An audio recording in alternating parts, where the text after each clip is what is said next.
Have you ever caught yourself waiting for that perfect moment to finally be happy? You tell yourself, once I get that job, once I find the right person, once I have more money, then I'll finally feel at peace. But when those things actually come, happiness slips through your fingers, like water you can't hold on to. I've met so many people like that. One of my clients, a young woman named Clara, came to me feeling constantly restless. She had a good job, a nice apartment, even friends who truly cared for her. And yet she said, I don't feel here. It's like my mind is always somewhere else, worrying, planning, regretting. And that's the trap most of us fall into. We're so busy chasing what's next, we forget to notice what's now. Marcus Aurelius once wrote, "Confine yourself to the present." Simple words, but they carry the weight of peace we've all been searching for. Because the truth is, you can't live yesterday, you can't live tomorrow, you can only live now. And yet, now is the hardest place to stay. Our minds love to wander, we replay old mistakes, rehearse future fears, compare ourselves to people online who seem happier, richer, or more successful. But the Stoics, those ancient thinkers who lived over 2,000 years ago, discovered something powerful. Happiness isn't something you find out there, it's something you cultivate in here. It's not about escaping reality, it's about learning how to see reality differently. I remember talking with a veteran I once coached. He'd been through years of trauma and said, I can't feel joy anymore. We began to practice small Stoic reflections, noticing the warmth of sunlight, writing down one thing he was grateful for each morning, breathing slowly before reacting to pain. Weeks later he told me, I'm not happier because life got easier. I'm happier because I stopped running from it. That right there is the Stoic secret, the ability to find meaning even in imperfection. You see, in our modern world, happiness has been marketed like a product, a lifestyle, a destination, something you earn when everything finally clicks. But to the Stoics, happiness is simpler. It's choosing to see beauty in ordinary moments. It's sipping your morning coffee with awareness. It's forgiving yourself for yesterday. It's knowing you've done your best, and letting that be enough. Epictetus said, we suffer not from the things themselves, but from our opinions about them. It means happiness isn't stolen by what happens to you, it's shaped by how you interpret it. If you can shift that perspective even slightly, the entire world begins to feel different, and that's what this video is about. Not the kind of happiness that fades the moment something goes wrong, but a deeper, quieter kind of joy that grows from within. A peace that stays with you, even when life doesn't go your way. Today I want to share with you 10 Stoic ways to be truly happy in the present moment.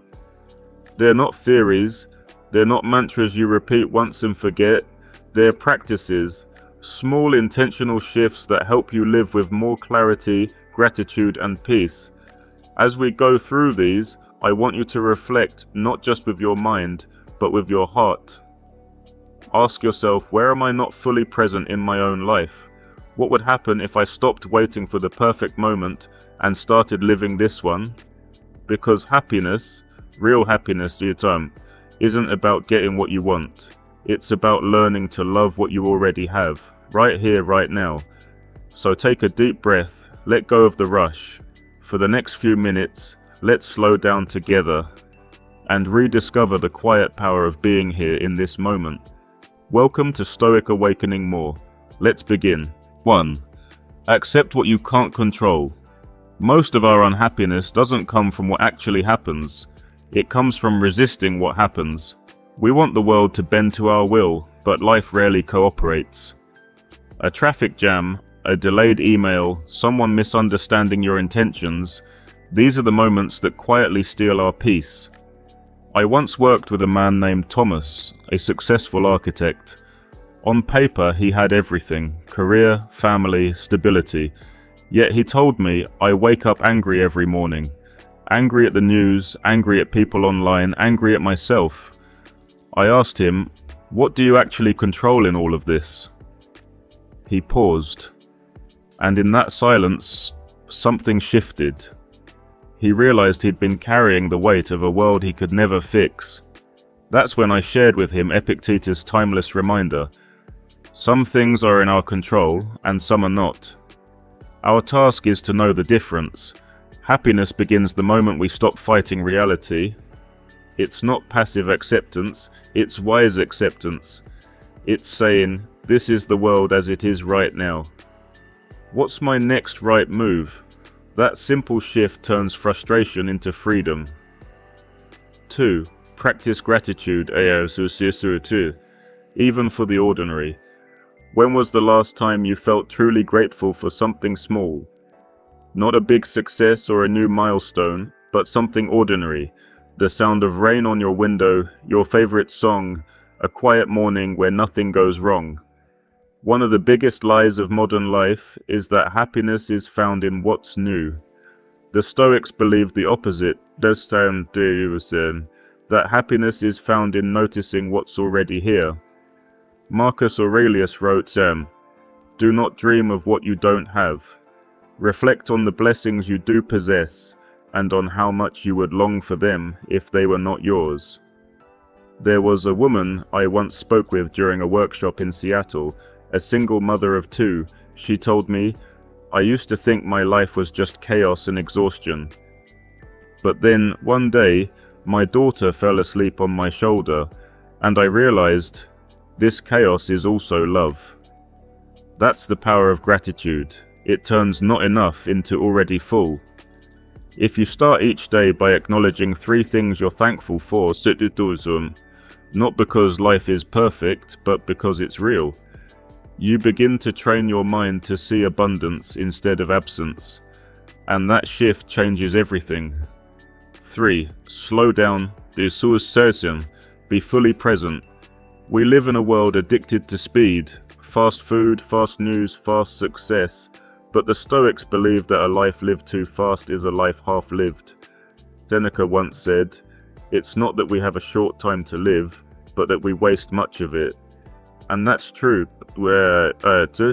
not because we don't have enough hours, but because our minds are always elsewhere. Think about it. How often do you check your phone while eating, or scroll through social media while walking, missing the world passing by?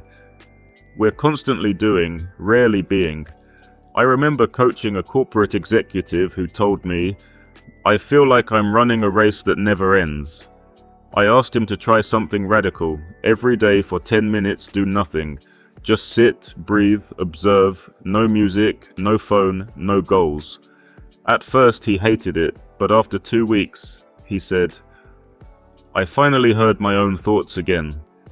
That's what slowing down does. It reconnects you to yourself. You start tasting your food again, you start noticing the sunset, you start living instead of rushing through life. Happiness isn't found in how much you get done, it's found in how deeply you experience what you're doing. 4. Welcome challenges as teachers. When life gets hard, our instinct is to ask, why me? But the Stoics would ask a different question. What is this trying to teach me? Seneca said, fire tests gold, adversity tests the brave. Every difficulty is a chance to strengthen your mind, refine your patience, and deepen your wisdom. I once worked with a young athlete who tore his ligament just before the national tournament he'd trained years for. He was devastated. Everything I worked for is gone, he told me. We spent weeks talking about control, perspective, and acceptance. Months later, he told me, you know what? Losing that tournament made me realize I was chasing validation, not mastery. Now, I train because I love the process. Pain, when faced with awareness, becomes purpose. Life will test you through loss, rejection, failure. But those moments don't define you. Your response to them does. If you can pause in the storm and say, this too is part of my training, then even suffering becomes sacred. Every challenge is the universe whispering, you're not broken, you're being built. 5. Master your emotions before they master you. Emotional control isn't about suppressing how you feel, it's about understanding what your emotions are trying to tell you, without letting them drive the car. A Stoic doesn't become a robot, they simply learn to pause between stimulus and response. Marcus Aurelius said, "You have power over your mind, not outside events. Realize this, and you will find strength." Let me share a story. A man named David came to one of my retreats after a painful divorce. He told me, "I can't stop being angry, at her, at myself, at life." So we practiced a Stoic exercise. Every time he felt anger, he'd write it down, wait 15 minutes, then reread it. Within weeks he began to see patterns. The anger wasn't about his ex, it was about his fear of being alone. Once he saw the truth, the emotion began to dissolve. That's the heart of emotional mastery, awareness. When you observe your feelings instead of identifying with them, they lose their power. You no longer say, "I am angry." You say, "I feel anger and it will pass." This skill changes relationships, careers, everything. Imagine how different your day would feel if you responded calmly instead of reacting impulsively. That pause, that small space of awareness is where peace lives. You see, the Stoics never promised a life without pain or stress. What they promised was a life where pain no longer owns you, where happiness isn't something you wait for, but something you create through how you live, moment by moment.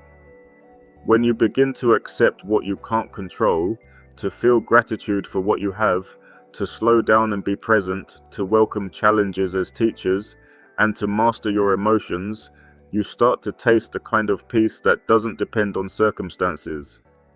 And that's just the beginning, because in the next part we'll explore 5 more Stoic ways. Ways to deepen that peace, nurture inner calm, and truly learn to live fully in the present moment. So take a deep breath, look around. This, right here, is life unfolding. Let's keep going. When you start to accept what you can't control, to slow down, to be grateful, to embrace challenges, and to master your emotions, something inside you begins to shift. You no longer wake up chasing peace, you wake up with it. But to live truly happy in the present moment, we need to go deeper. We need to nurture the habits that keep that peace alive. Let's continue. 6. Savor simple pleasures. We often think joy must come from something grand, the dream vacation, the big achievement, the next big thing. But most of life is made up of small, quiet moments, and that's where true happiness hides. Seneca once said, "True happiness is to enjoy the present without anxious dependence upon the future." When I lived in Los Angeles, I used to see a man every morning sitting at the same bench, sipping coffee and watching pigeons. He never looked rushed. One day I asked him, "What brings you here every morning?" He smiled and said, "This is my ritual of joy. The sun, the sound of the city, the warmth of the cup. That's enough." That conversation stayed with me, because we often overlook the sacredness of simple things, the way light hits your desk, the laughter of a child, the smell of rain. We scroll past life thinking happiness will come later, when really, it's already waving at us right now. So the Stoic way is not to add more, but to notice more. When you begin to see the miracle in the mundane, every day becomes extraordinary. 7. Practice negative visualization. This one sounds strange at first, but it's one of the most powerful Stoic tools I've ever taught. It's the practice of imagining the loss of something you value, not to make yourself sad, but to make yourself grateful. Epictetus advised, "When you kiss your child, say to yourself, 'Tomorrow he may die.' Not to be dark, but to remind yourself nothing is guaranteed. Everything we love is temporary, and that's precisely why it's precious." I once guided a woman through this exercise during a retreat. She was constantly worried about her husband, afraid of losing him. So I asked her, what if, just for one moment, you imagine life without him, not as a punishment, but as a reminder? Tears filled her eyes. She whispered, I've been so busy fearing loss that I forgot to enjoy his presence. That's the paradox of life. When we face the truth of impermanence, we stop taking the present for granted. We hug tighter, we listen longer, we say, I love you more often. The Stoics didn't meditate on death to be morbid, they did it to live fully. Because when you understand that this could be your last sunrise, you begin to see it like your first. 8. Live by your values, not by comparison. We live in a world obsessed with comparison. We measure our worth in followers, income, and milestones. But the Stoics believed that peace comes when your actions align with your values, not when they outshine someone else's. Marcus Aurelius reminded himself daily, just that you do the right thing. The rest doesn't matter. I once coached a young content creator who was burning out trying to keep up with everyone else online. She said, every time I open my feed, I feel smaller. So we worked on identifying her core values, not metrics, not validation, values where to so. Truth, creativity, kindness. She began making videos not to impress but to express, and ironically, that's when her work started resonating with people, because it was real. When you live by your principles, honesty, courage, gratitude, you become unshakable. The noise of comparison fades because your compass points inward, not outward. That's the Stoic path, not chasing status but embodying integrity. Remember, you can't compete with authenticity, it's already yours. 9. Seek stillness.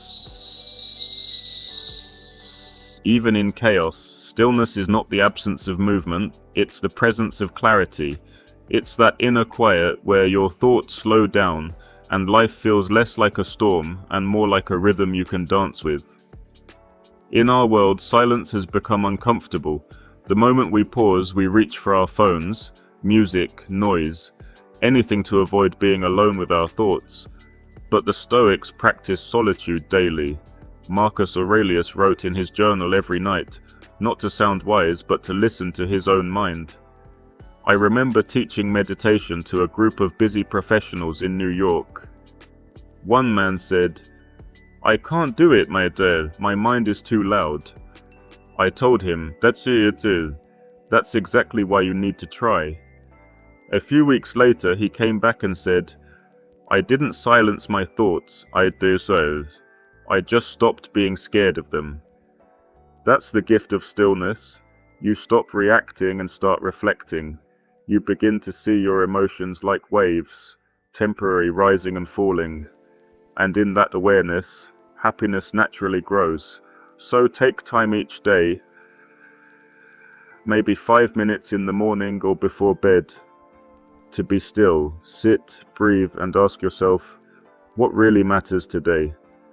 That question alone can transform your entire day. 10. Keep a cosmic perspective. Finally, the Stoics often spoke of the view from above, a powerful meditation that reminds you how small your problems are in the vastness of the universe.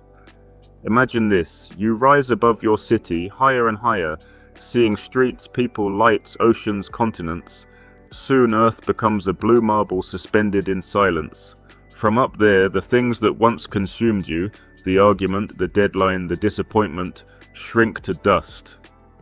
Marcus Aurelius practiced this visualization often.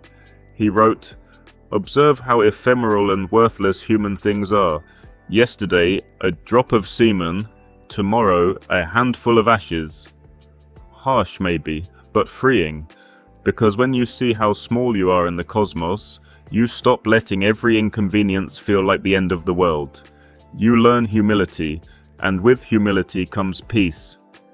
A client once told me, when I imagine myself floating above Earth, my anxiety just melts. That's because perspective is medicine. The more you zoom out, the lighter life feels. You realize you're part of something vast and beautiful, and your role, however small, is still sacred. And there it is, 10 Stoic ways to be truly happy in the present moment. Not through chasing, but through noticing. Not through control, but through surrender. Not through noise, but through stillness. The Stoics never promised a life without struggles, only the wisdom to live beautifully within it. They teach us that peace isn't a destination, but a practice. A way of meeting each moment with grace, gratitude, and awareness. So tonight, when you close your eyes, ask yourself, did I live this day awake? If the answer is yes, even just for a few moments, you're already walking the Stoic path. So here we are, standing at the end of our journey through 10 Stoic ways to be truly happy in the present moment. But maybe it's not the end. Maybe it's the beginning of a new way of living, one where peace is no longer something you chase, but something you carry with you. You see, happiness has never been about having a perfect life. It's about having a peaceful mind, and that peace doesn't come from escaping the world. It comes from learning how to move through it with awareness, gratitude, and courage. When I look back on my own journey, the mistakes, the losses, the restless nights, I realize all those moments I once called pain were actually invitations. Invitations to slow down, to see differently, to wake up. And that's what Stoicism really is. It's not a cold, ancient philosophy written in dusty books. It's a living practice. It's what happens when you breathe deeply before reacting, when you choose kindness instead of anger, when you smile at something ordinary, because for that moment you are alive, and that's enough. Let me ask you this. When was the last time you looked around and felt a quiet sense of enough? Enough air to breathe, enough people to love, enough strength to keep going. That feeling, that subtle grounded contentment is happiness. Not fireworks, not applause, just calm appreciation for the gift of being here. Marcus Aurelius once wrote, "The happiness of your life depends upon the quality of your thoughts." And maybe that's the only reminder we need. Because once you begin to shape your thoughts with intention, you begin to shape your life. So if today you're watching this video while feeling anxious, tired, or lost, I want you to take a small breath of relief. You're already on the path. The very fact that you're here, listening, reflecting, means you've already begun your Stoic awakening. And you don't need to do it perfectly, you just need to do it daily. Every morning you wake up, you have another chance to live with presence. Every evening you go to bed, you have another chance to reflect with peace. The truth is, the present moment is all we ever have. The past is memory, the future is imagination. Only this breath, this heartbeat, this simple awareness is real. And when you learn to love this, you've already found the secret that philosophers, poets, and seekers have searched for throughout history. So before you leave this video, I want you to pause. Look around your room. Notice one thing, maybe the light, or a sound, or your own breathing, and simply whisper to yourself, "I'm here." And that's enough, because that is the essence of Stoicism. Not to conquer life, but to be at peace within it. If this message spoke to you, even a little, I invite you to stay with us. Here on Stoic Awakening More, we explore the timeless wisdom of Stoicism and how it meets modern life, in our work, relationships, and quiet moments alone. Every week we share reflections, stories, and practical Stoic exercises to help you master your mind, calm your emotions, and rediscover peace in the chaos of everyday life. So if you haven't already, hit the subscribe button to join this growing community of modern Stoics. Leave a comment and share one insight that touched you today.